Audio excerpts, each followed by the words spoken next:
ಗಾಳಿಯ ತೀವ್ರ ಒತ್ತಡದ ಕಾರಣ ಲಂಡನ್ನಿಂದ ಸಿಂಗಪೂರ್ಗೆ ಬರ್ತಾ ಇದ್ದಂತಹ ಬೋಯಿಂಗ್ ವಿಮಾನ ಹವಾಮಾನ ವೈಪರೀತ್ಯದಿಂದ ಸಿಕ್ಕಾಕ್ಕೊಂಡು ಪರಿಣಾಮವಾಗಿ ಒಬ್ಬರು ಅಲ್ಲೇ ಮೇಲ್ಗಡೆನೆ ಮೃತಪಟ್ಟು 30 ಜನ ಗಾಯಗೊಂಡಿರೋ ಘಟನೆ ಆಗಿದೆ. ಅದೇನದು ಸುದ್ದಿನಾ ಅನ್ನೋ ಥರ ಆದರೆ ಹೌದು ಸುದ್ದಿ. ಕಾರಣ ಇವತ್ತು ನಮ್ಮ ದೇಶದಲ್ಲೋ ನಮ್ಮ ಊರಿನಲ್ಲೋ ಎಲ್ಲರೂ ಹೆಚ್ಚು ಕಡಿಮೆ ವಿಮಾನ ಹತ್ತವರೇ ಆಗ್ಬಿಟ್ಟಿದ್ದೀವಿ. ಅಟ್ಲೀಸ್ಟು ಪ್ರತಿ ಸರಿ ಅಲ್ಲ ಅಂತಿದ್ರು ಅದೇ ಚೀಟಿ ಹಾಕ್ಬಿಟ್ಟಾದ್ರೂ ಫಾರಿನ್ ಟೂರ್ಗೆ ಹೋಗ್ಬಿಟ್ಟು ಟಿ ವಿನ ಲೆವೆಲ್ಗೆ ಬಂದಿದ್ದಾರೆ ನಮ್ಮ ಜನ. ಹಾಗಾಗಿ ಅರಿವಿರಬೇಕು. ಇದು 37,000 ಅಡಿ ಎತ್ತರದಲ್ಲಿ ಹಾರ್ತಾ ಇತ್ತು. 13 ಗಂಟೆಗಳ ಫ್ಲೈಟ್ ಅದು between Heathrow of London to Changi in ಸಿಂಗಪೂರ್ನಲ್ಲಿ ಏರ್ಪೋರ್ಟಲ್ಲಿ, 2 ಏರ್ಪೋರ್ಟ್ಗಳದು. ಮಧ್ಯದಲ್ಲಿ ಹವಾಮಾನ ವೈಪರೀತ್ಯ ಅಂದರೆ ಟರ್ಬುಲೆನ್ಸ್ಗೆ ಸಿಗಾಕೊಂಡಿದೆ. ಏರ್ ಟರ್ಬುಲೆನ್ಸಸ್ಗಳು ಎಷ್ಟೇ ತಂತ್ರಜ್ಞಾನ ನಮ್ಮ ಹತ್ರ ಇರಬಹುದು, ಆದರೆ ಏರ್ ಟರ್ಬುಲೆನ್ಸ್ಗಳು ಕೆಲಸ ಸಡನ್ಲಿ ಗೊತ್ತಾಗಲ್ಲ. ಈವನ್ ಎಕ್ವಿಪ್ಮೆಂಟ್ಸ್ ಅಂದರೆ ಉಪಕರಣಗಳೇನಿರುತ್ತೆ ವಿಮಾನದಲ್ಲಿ ಅದು ತೋರಿಸ್ತಾ ಇರುತ್ತೆ ಕ್ಲಿಯರ್ ಇದೆ ಏರ್ ಅಂತ, ಬಟ್ ಟರ್ಬುಲೆನ್ಸ್ ಕ್ಯಾನ್ ಹ್ಯಾಪನ್, ಟಕಾರ್ ಅಂತ ಆಗುತ್ತೆ, ಅದು ಗೊತ್ತಾಗಲ್ಲ. ಅದು ಸಿವಿಯರ್ ಟರ್ಬುಲೆನ್ಸಸ್ಗಳು ಆಗಿರೋ ಪರಿಣಾಮಗಳನ್ನು ಭಾಳ ಸರಿ ನಾವು ನೋಡಿದ್ದೀವಿ. ಆದರೆ ಸಾವು ಆಗಿದ್ದನ್ನು ನಾನು ಕೇಳಿರಲಿಲ್ಲ. ಆಗಿದೆಯೋ ಇಲ್ವೋ ನನಗಂತೂ ನಾನು ತಿಳ್ಕೊಂಡಿರೋ ವೈಮಾನಿಕ ಕ್ಷೇತ್ರದ ವಿಚಾರಗಳ ಪೈಕಿನಲ್ಲಿ ನನಗಂತೂ ಗೊತ್ತಿಲ್ಲ ಟರ್ಬುಲೆನ್ಸಲ್ಲಿ ಆಗಿದೆಯೋ ಇಲ್ವೋ. ಸಾಮಾನ್ಯವಾಗಿ ಗಾಯಗಳಾಗತ್ವೆ because suddenly air pressure will go down. Because ಕೆಳಗೆ ತರ್ತಾರೆ. ಈ ಏರ್ಕ್ರಾಫ್ಟಲ್ಲೂ ಅದೇ ಆಗಿದೆ. 6,000 ಫೀಟನ್ನು ಕೆಳಗೆ ತಂದಿದ್ದಾರೆ. ಸಡನ್ಲಿ ಕ್ಯಾಬಿನ್ ಪ್ರೆಷರ್ ಡೌನ್ ಆಗುತ್ತೆ, ಏರ್ಪೇರ್ ಆಗುತ್ತೆ. ಪ್ಲಸ್ ಭಾಳ ಸರಿ ನೀವು ವಿಮಾನದಲ್ಲಿ ಹೋಗೋವಾಗ ಜ್ಞಾಪಕ ಇಟ್ಕೊಳ್ಳಿ, ಅವ್ರು ಹೇಳ್ತಾನೆ ಇರ್ತಾರೆ ನಿಮಗೆ, ನಾವಲ್ಲಿ ಆ ಸೂಚನೆಯನ್ನು ತೆಗಿತಾ ಇದ್ದೀವಿ ಸೀಟ್ ಬೆಲ್ಟಿಂದು, ಆದರೆ ನಿಮ್ಗೆ ಅಡ್ವೈಸ್ ಕೊಡ್ತೀವಿ ಎಲ್ಲ ಕಾಲಕ್ಕೂ ಅದನ್ನು ಹಾಕ್ಕೊಳ್ಳಿ ಅಂತ ಅವ್ರು ಹೇಳ್ತಾರೆ.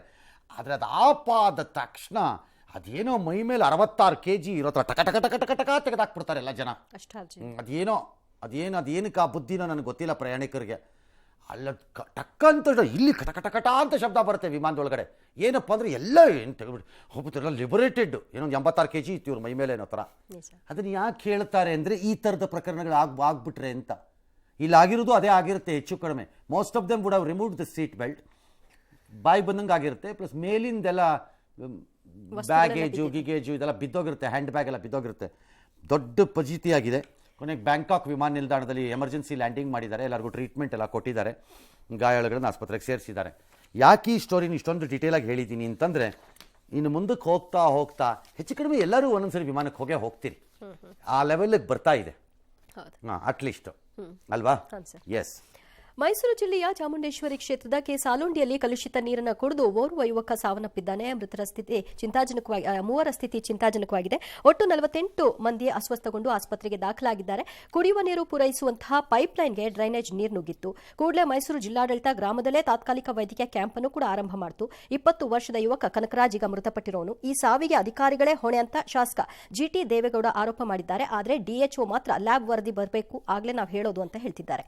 ಈ ಘಟನೆ ಪಟ್ಟಣ ಪಂಚಾಯಿತಿ ಆಗಲಿ ಮೈಸೂರು ನಗರಾಭಿವೃದ್ಧಿ ಪ್ರಾಧಿಕಾರವಾಗಲಿ ಯಾರು ಕೂಡ ಹೊಣೆ ಹೊತ್ಕೊಳ್ತಿಲ್ಲ. ಎಲ್ಲರೂ ಕೂಡ ನುಣುಚಿಕೊಳ್ಳೋಕೆ ಪ್ರಯತ್ನ ಮಾಡ್ತಿದ್ದಾರೆ. ಅತ್ತ ಮೊಳಕಾಲ್ಮೂರಿನ ತಾಲೂಕು ಆಸ್ಪತ್ರೆಯಲ್ಲಿ ಜನರೇಟರ್ ಕೆಟ್ಟು ವೈದ್ಯರು ರೋಗಿಗಳು ಪರದಾಡಿದ್ದಾರೆ. ಕರೆಂಟ್ ಇಲ್ಲದ ವೇಳೆ ಮೇಣದ ಬತ್ತಿ ಬೆಳಕಿನಲ್ಲಿ ರೋಗಿಗಳಿಗೆ ಚಿಕಿತ್ಸೆ ಕೊಡುವಂತಹ ದುಸ್ಥಿತಿ.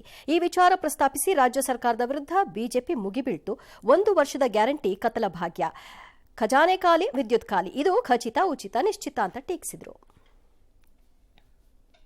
ಎಲ್ಲವನ್ನು ಕೂಡ ಈ ಮೂಢ ಅಧಿಕಾರಿಗಳು ಯಾರಿದ್ದಾರೆ ಇವರೇನೋ ಡೆತ್ ಆದ್ರೆ ಅವರೇ ಕಾರಣೀಭೂತರಾಗ್ತಾರೆ. ಈ ವಾಟರ್ ಪ್ರಾಬ್ಲಮ್ ಇಂದಾನೆ ಇದಾಗಿದೆ ಅಂತೇಳಿ ನಮ್ಮ ವೈದ್ಯರುಗಳು ಕೂಡ ಹೇಳ್ತಾ ಇದ್ದಾರೆ. ಅನಾಹುತಗಳಾದ್ರೆ ನಗರಾಧಿ ಪ್ರಾಧಿಕಾರನೇ ಹೊಣೆ ಆಗ್ತದೆ. ನೀರು ಹೆಂಗೆ ಕಲುಷಿತ ಆಯಿತು, ಹೆಂಗೆ ವಿಷಕಾರಿ ಆಯಿತು? ನಾವು HTS ಮೀಡಿಯಾದಲ್ಲಿ ಕಲೆಕ್ಟ್ ಮಾಡಿ ನಮ್ಮ ಡಿಸ್ಟ್ರಿಕ್ಟ್ ಲ್ಯಾಬಿಗೆ ಸಬ್ಮಿಟ್ ಮಾಡಿದ್ದೀವಿ. ಅಲ್ಲ, ಅಲ್ಲಿಗೆ ನೀರು ವಿಷಕಾರಿಯಾಗಿರುವಂಥದ್ದು ಈ ಸಾವಾಗಿರುವಂಥದ್ದು ಸ್ಪಷ್ಟನ? ಇಲ್ಲಿ ತನಕನೂ ನಮಗೆ ರಿಪೋರ್ಟ್ಸಿಂದ ಯಾವುದೂ ದೃಢಪಟ್ಟಿಲ್ಲ. ಇಲ್ಲಪ್ಪ, ಅವನು ಹಾರ್ಟ್ ಅಟ್ಯಾಕ್ ಆಗಿ ಸತ್ತಿರಬೇಕು. ಅವನು ಬೇರೆ ರೀಸನ್ ಕೊಟ್ಬಿಟ್ಟು ಅಷ್ಟೇ, ಬ್ರೈನ್ ಹೆಮರೇಜ್ ಆಗಿರ್ಬೋದು. ಅವನು ಏನೇನಂತ ಮಾಡ್ಕೊಂಡಿದ್ದ, ಅವನು ಅದಕ್ಕೆ ಸತ್ತಿಲ್ಲ ಇದಕ್ಕೆ ಸತ್ತಿಲ್ಲ ಅಂದರೆ ಮುಗಿದೋಯ್ತಪ್ಪ. ಪೊಲೀಸ್ನವರು ಈಗ ಪೊಲೀಸ್ ಸ್ಟೇಷನ್ ಹತ್ರ ಹೇಳಲ್ವಾ ಅದು ಹಾರ್ಟ್ ಅಟ್ಯಾಕಿಂದ ಆಗಿರೋದು ಅಂತ ಹೇಳಲ್ವಾ? ಯಾರದ್ದೋ ಮನೇಲಿ ತಾನೆ ಸತ್ತ ಸಾಯಿಲಿ ಬಿಡಿ, ಏನೀಗ? ಅದ್ಯಾರೋ ಮೂಡಾನವರೇ ಹೇಳ್ತಿದ್ರು, ಆಫೀಸರ್ಸ್ಗೆ ಹೇಳಿದ್ವಿ ಆದರೂ ಕ್ರಮ ತಗೊಂಡಿಲ್ಲ ಯಾರುವೆ ಅಂತ, ಎಲ್ಲರದ್ದು ಬೇಜವಾಬ್ದಾರಿ ಇದೆ ಅಂತ. ಸಿರಿವಂತರು ಯಾರು ಹೋಗಿಲ್ಲ, ಸತ್ತಿಲ್ಲ ಅಲ್ಲ? ಇಲ್ಲ ಸರ್. ಮತ್ತು ಅಧಿಕಾರದಲ್ಲಿದ್ದವ್ರ ಸಂಬಂಧಿಕರು ಯಾರು ಸತ್ತಿಲ್ಲ ಅಲ್ಲ? ಮತ್ತೇನು, ಬೇಜಾನ್ ಪ್ರಾಣಿಗಳು ಅಲ್ಲಲ್ಲಿ ಸಾಯ್ತಾ ಇರುತ್ತವೆ. ಆ ಥರ ಜನನೂ ಅಷ್ಟೇ ತಾನೇ. ಆ ಜೀವಗಳಿಗೆ ಬೆಲೆ ಇಲ್ವಾ? ಮಾನ ಮರ್ಯಾದೆ ಇದ್ರೆ ಅದೇನು ಅಂತ ಕಂಡಿಡ್ದು ಸರಿ ಮಾಡಿ. ಬರೀ ಉಡಾಫೆ ಹೊಡ್ಕೊಂಡು ಆ ರಿಪೋರ್ಟು ಈ ರಿಪೋರ್ಟು ಲ್ಯಾಬು ಪಾಬು ಅಲ್ಲ, ಸಾವೇ. ಕುಡಿಯೋ ನೀರನ್ನು ಕೊಡಕ್ಕಾಗದೆ ಇದ್ಮೇಲೆ ಯಾವ ಗ್ಯಾರಂಟಿ ಕೊಟ್ರೇನು ನೀವುಗಳು?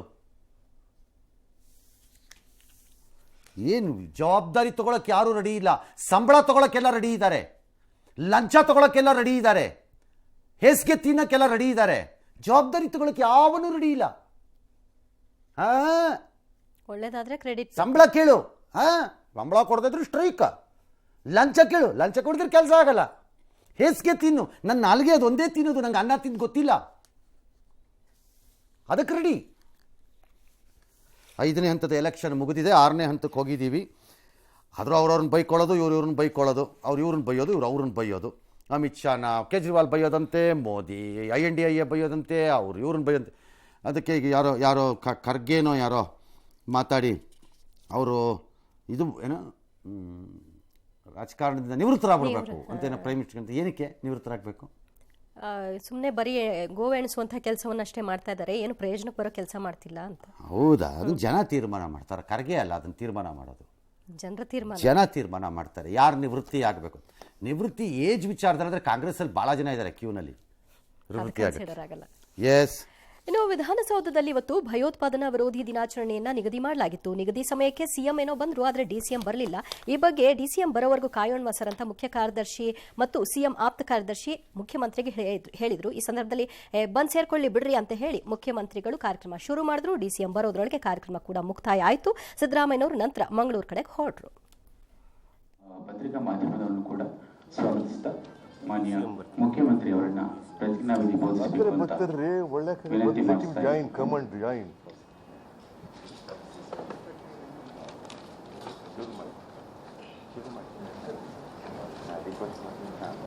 ಪತ್ರಿಕಾ ಮಾಧ್ಯಮದವರನ್ನು ಕೂಡ ಅದು ಸರಿ ಇದೆ. ಅವರು ಟೈಮಿಗೆ ಬರೋಕ್ಕಾಗಲಿಲ್ಲ ಅಂದರೆ ಕಾರ್ಯಕ್ರಮ ಮಾಡ್ಕೊಂಡು ಹೋಗ್ಬೇಕಪ್ಪ. ಅವ್ರು ಆಮೇಲೆ ಬಂದು ಜಾಯಿನ್ ಆಗ್ತಾರೆ. ಸರ್ಕಾರಿ ಕಾಯ್ಬೇಕು, ಅವ್ರು ಬರಬೇಕು, ಇವ್ರು ಬರಬೇಕು ಅಂತ. ಹೆಲಿಕಾಪ್ಟರ್ ದುರಂತದಲ್ಲಿ ದುರ್ಮರಣ ಹೊಂದಿದ ಇರಾನ್ ಅಧ್ಯಕ್ಷ ಇಬ್ರಾಹಿಂ ರೈಸಿ ಅಂತ್ಯಕ್ರಿಯೆ ತಬ್ರೀಜ್ನಲ್ಲಿ ಲಕ್ಷಾಂತರ ಮಂದಿ ಅಭಿಮಾನಿಗಳ ಸಮ್ಮುಖದಲ್ಲಿ ಆಗಿದೆ. ಈ ಮಧ್ಯೆ ಒಂದಷ್ಟು ಸುದ್ದಿಗಳು ಕೂಡ ಹರಿದಾಡ್ತಾ ಇದೆ. ಆದರೆ ಅಮೆರಿಕ ಮಾತ್ರ ಇದು ಪಿತೂರಿ ಸುದ್ದಿ ಅಲ್ರಿ, ಪಿತೂರಿ ಸುದ್ದಿ ಅಂತಂದ್ರೆ ಏನು? ಪಿತೂರಿ ಕತೆಗಳು ಹಬ್ಬತಾ ಇವೆ, ತರಾವರಿ ಪಿತೂರಿ ಕತೆಗಳು. ಆಲ್ ರೈಟ್, ಅಮೆರಿಕ ಹೇಳುತ್ತೆ ಅವರ ಕೈಯಲ್ಲಿ ರಕ್ತ ಇದೆ, ದುಷ್ಟದ್ದು ಇದ್ರ ತನದ್ದು. ಅಷ್ಟು ಜನ ಸಾಯಿಸಿದ್ದಾರೆ ಅವರು ಅಧ್ಯಕ್ಷರಾಗಿದ್ದಾಗ, ಪ್ರೊಟೆಸ್ಟ್ ನಡೆದಾಗ ಹೆಣ್ಮಕ್ಳನ್ನೆಲ್ಲ ಅಂತ ಹೇಳಿದ್ದಾರೆ. ಇನ್ನು ಈ ಮಧ್ಯೆ ಯಮಕನ ಮರಡಿ ವ್ಯಾಪ್ತಿನಲ್ಲಿ ಮೀಟರ್ ಬಡ್ಡಿ ದಂಧೆಕೋರರ ಹಾವಳಿ ಹೆಚ್ಚಾಗಿದೆ. ಸಾಲ ಗೃಹ ಬಂಧನದಲ್ಲಿ ಸಾಲ ತೊಗೊಂಡಿದ್ದಾರೆ, ಅವ್ರು ಸಾಲ ಕೇಳಕ್ಕೆ ಬಂದಿದ್ದಾರೆ. ಇನ್ನು 2 ದಿನ ಬಿಟ್ಕೊಂಡು ಕೊಡ್ತೀವಿ ಅಂದಿದ್ದಾರೆ. ಆಗ ಅವರು ಅದೆಲ್ಲ ಆಗಲ್ಲ, ನಿನ್ನ ಮಗನ ನನ್ನ ಹತ್ರ ಕಳಿಸು ಅಂತೇಳಿ ಅವ್ರ ಮಗನ ಹೋಗಿ ಇಟ್ಟಿದ್ದಾರೆ. ಮಗನ ನೋಡೋಣ ಅಂತ ಹೋಗಿದ್ದಾಗ ಆಕೆ ಅವ್ನ ಹೆಂಡ್ತಿನೂ ಪಾಪ ಗೃಹ ಬಂಧನಕ್ಕೆ ಹಾಕ್ಬಿಟ್ಟಿದ್ದಾಳೆ. ಅವಳು ಯಾರೋ ಲೇಡೀಸ್ ಇದ್ದವ್ವ ಅಂತೆ. ಅದರಿಂದ ಬೇಸತ್ತ ಪಾಪ ರೈತ ಅವನು ರಾಜು ಕೋತಗಿ ಬೇಜಾರು ಮಾಡ್ಕೊಂಡು ಹೋಗ್ಬಿಟ್ಟು ಮನೆಗೆ ಹೋಗ್ಬಿಟ್ಟು ಸೂಸೈಡ್ ಮಾಡ್ಕೊಂಡ್ಬಿಟ್ಟಿದ್ದಾನೆ. ಪೊಲೀಸ್ನವರು ದೂರು ದಾಖಲಿಸ್ಕೊಳ್ಳೋದು ಸತಾಯಿಸಿದ್ದಾರಂತೆ. ಮತ್ತೆ ಸತಾಯಿಸದೇ ಇರೋಕ್ಕಾಗತ್ತಾ? ಅವನೇನು ಪೋರ್ಷೆ ಓನರ್ರಾ? ಇಲ್ಲಿ ಯಾರನ್ನ ಮಿನಿಮಮ್ ಒಂದು ಪೋರ್ಷೆ ಓನರ್ ಇರಬೇಕು. ಆಗ ಒಂದು ಪಿಜ್ಜಾನೋ ಬರ್ಗರೋ ಅಥವಾ ಆ ಊರಲ್ಲಿ ಒಂದು ರೊಟ್ಟಿನೋ ಪಟ್ಟಿನೋ ಕರ್ಸ್ಬಿಟ್ಟು ಚೆನ್ನಾಗಿ ಟ್ರೀಟ್ ಮಾಡೋರಪ್ಪ. ಯಾರೋ ರೈತ ಅಂತೆ, ಅವ್ನು ಬಂದುಬಿಟ್ಟ ತಕ್ಷಣ ದೂರ ತಗೊಂಡ್ಬಿಡ್ಬೇಕಂತೆ, ಕ್ರಮ ತಗೋಬೇಕಂತೆ. ಅದಕ್ಕೆ ನಾವು ಈ ಪೋಸ್ಟಿಂಗಿಗೆ ಬಂದಿರೋದಾ? ಏನೇನು ಕಷ್ಟಪಟ್ಟು ಬಂದಿದ್ದೀವಿ. ಇವನು ಬಂದಿದ್ದ ಪೋಸ್ಟ್ ಮಾಡ್ಸಕ್ಕೆ ನನ್ನನ್ನು ಎಷ್ಟು ಕಷ್ಟಪಟ್ಟಿದ್ದೀವಿ. ಹಂಗೆ ಅನ್ಬೋದಲ್ವಾ? ಅದೇ ಉದ್ದೇಶ ಆಗಿದ್ರೆ ಅನ್ಬೋದಲ್ಲ ಹೋಮ್ ಮಿನಿಸ್ಟರ್ ಸಾಹೇಬ್ರೆ? ಇಫ್ ಸತಾಯಿಸಿರೋದು ನಿಜ ಆಗಿದ್ದರೆ this is an another fit case for home minister to take action. Bengaluru Gayatri ನಗರದಲ್ಲಿ ಇನ್ಯಾರೋ ಒಬ್ಬ ಗುಂಡಾಕ್ಬಿಟ್ಟು ಅವರು ಒಂದು ಪ್ರಾಣ ತೆಗೆದಿದ್ದಾನೆ. ಆಟೋ ಬೈಕು ಕಂಡಿದ್ದಕ್ಕೆಲ್ಲ ಡಿಕ್ಕಿ ಹೊಡ್ಕೊಂಡು ಹೋಗಿದ್ದಾನೆ ಗುಂಡು. ಏನು ಸರಿ. ದಕ್ಷಿಣ ಕನ್ನಡದಲ್ಲಿ ಬೈಕು ರಿಕ್ಷಾ ಮಧ್ಯೆ ಡಿಕ್ಕಿಯಾಗಿ ಯಾರೋ ಒಬ್ಬರು ಪಾಪ ಹೋಗ್ಬಿಟ್ಟಿದ್ದಾರೆ ಅಲ್ಲಿ, ಮೊಹಮ್ಮದ್ ಅಲ್ತಾಫ್ ಅನ್ನೋರು. ಈಗ ಇದರಲ್ಲಿ ಬೇಕಾಬಿಟ್ಟು ಕಾರ್ ಡ್ರೈವ್ ಮಾಡಿದ್ದಾನೆ, ಗುಂಡಾಕಿದ್ದಾನೆ. ಏನು ಮಾಡೋಕ್ಕಾಗತ್ತೆ ಅಂತಾನೆ ಅವನು. ಬೇಕಾರೆ ಸತ್ತ ನಾವೇನು ಮಾಡೋಕ್ಕಾಗತ್ತೆ? ಯಾಕಪ್ಪ ರಾಜ್ಯ ಸರ್ಕಾರ ಎನ್ಕರೇಜ್ ಮಾಡ್ತಾ ಇಲ್ವಾ? ಎಕ್ಸೈಸ್ ಪಾಲಿಸಿನಲ್ಲಿ ಇಷ್ಟೇ ಮಾರಬೇಕು, ಇಷ್ಟೇ ಟಾರ್ಗೆಟು.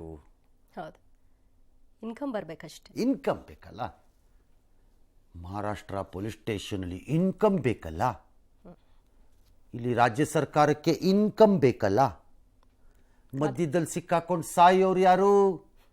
ಸಾಮಾನ್ಯ ಪವಿತ್ರವಾದ ಮತವನ್ನು ಹಾಕಿ ಕರ್ತವ್ಯವನ್ನು ಪಾಲಿಸಿದ ಜನ ಅನುಭವಿಸ್ಬೇಕು.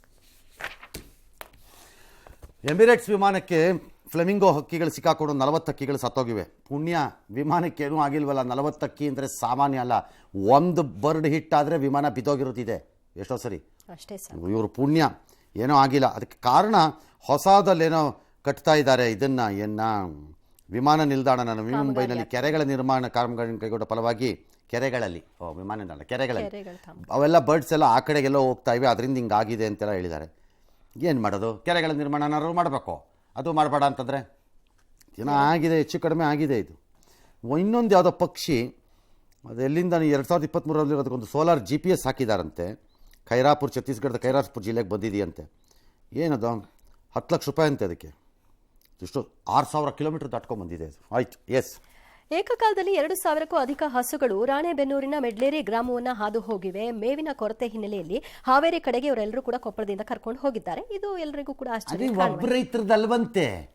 ನಾನೇನಾರು ಇದನ್ನ ನೋಡ್ಬಿಟ್ಟಿದ್ದೀರಿ ಏನು ಅನ್ಕತ್ತಿದ್ದೆ ಗೊತ್ತಾ? ಮೋಸ್ಟ್ಲಿ ಏನ್ ಸರ್, ಕಸಾಯಿಖಾನೆ ಕರ್ಕೊಂಡು ಹೋಗ್ತಿರ್ಬೇಕು ಅನ್ಕೊಂಡ್ಬಿಡ್ತಿದ್ದೆ. ಫಸ್ಟ್ ಅದೇ ಡೌಟ್. ಭಾಳ ಹಿಂದೆ 25 ವರ್ಷದ ಹಿಂದೆ ಹಿಂಗೊಬ್ಬ ವ್ಯಕ್ತಿ ಹಿಂಗೆ ಕರ್ಕೊಂಡು ಹೋಗುವ ಒಬ್ಬ ಆಫೀಸರ್ದ್ರು ಹಿಡಿದು ಸರಿಯಾಗಿ ಬಲಿ ಹಾಕಿದ್ರು.